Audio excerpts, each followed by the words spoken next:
morning, good afternoon, and good evening. Welcome to Verdict TV, and thank you for tuning into this channel. The news headline: Nigeria Labour Congress knocks Tinubu for shunning dialogue, taking decisions like macho man. Once again, you're welcome to today's news, and thank you for tuning into this channel.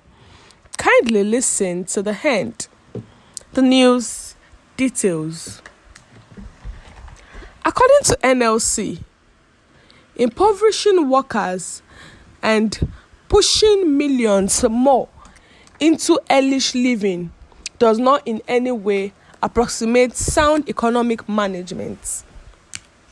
The Nigeria Labour Congress, NLC, has said the recent hike in pump price of petroleum motor spirits, PMS, commonly known as petrol, and other perceived anti-poor policies were weapons of war against Nigerian workers and masses.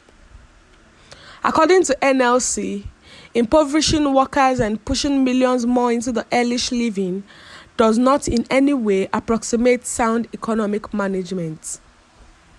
Vanguard reports that in an address at the opening ceremony of a 4-day program for leaders of the State Council of NLC in Lagos, President of NLC, Joe Ajaero, said from all intents and purposes, the Nigeria state had declared war on the working people and the masses of Nigeria. Represented by the Deputy President of Congress and President General of Maritime Workers Union of Nigeria, Prince Adewale Adeyanju, in the program supported by American Solidarity Center, Ajaero noted that trade union leaders must not abandon the Nigerian people and workers to their fates.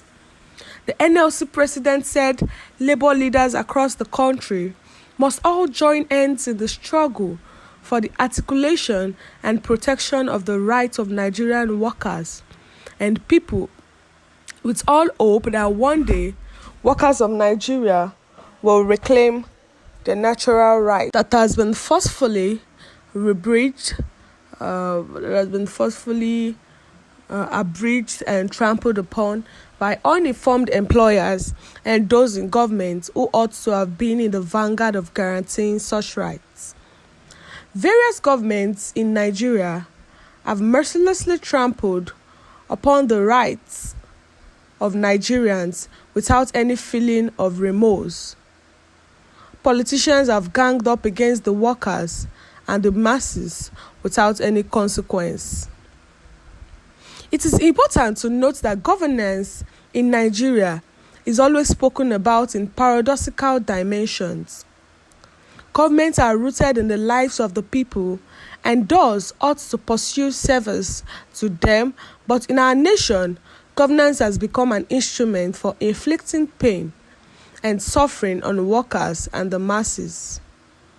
Recently, we are all witnessing the steep heartless hike in the price of PMS by the federal government under the guise of the so-called petroleum subsidy withdrawal, without making alternative arrangements to cushion the expected and well-known impact of such unconscionable action. So, when Tinubu was inaugurated into office, he made a statement that they were going to remove fuel subsidy, and since then they have been hiking the price of fuel. So, and this has actually it has affected workers and the masses in general, because the price of fuel increased, but their salary did not increase, or what they are making did not increase. So it's like they're now spending more than they used to spend before. So it's not actually right at all. It's not actually right.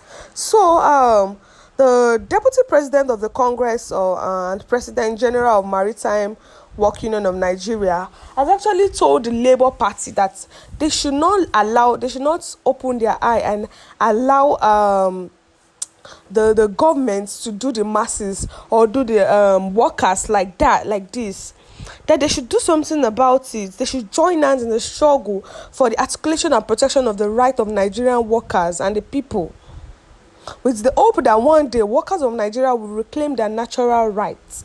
So the Nigerian Labour Congress has also spoken about this poor policies and the fuel subsidy removal. That's the recent hike in the pump price of petrol is perceived as an anti-poor policies, is actually weapon of war against Nigerian workers and masses. The president did not plan it. He did not have means to actually subsidize the suffering of the removal of the subsidy, because it came without preparation.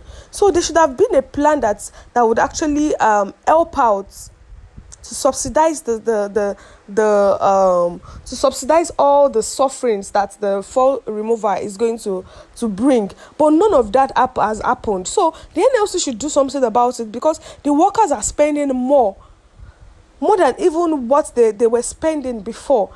And it's not even up to, when they remove it from their salary, then how much is remaining when the transport fare is now ×2 of what it was before. Not even ×2, ×3 most times, because petroleum is now like ×4 the price.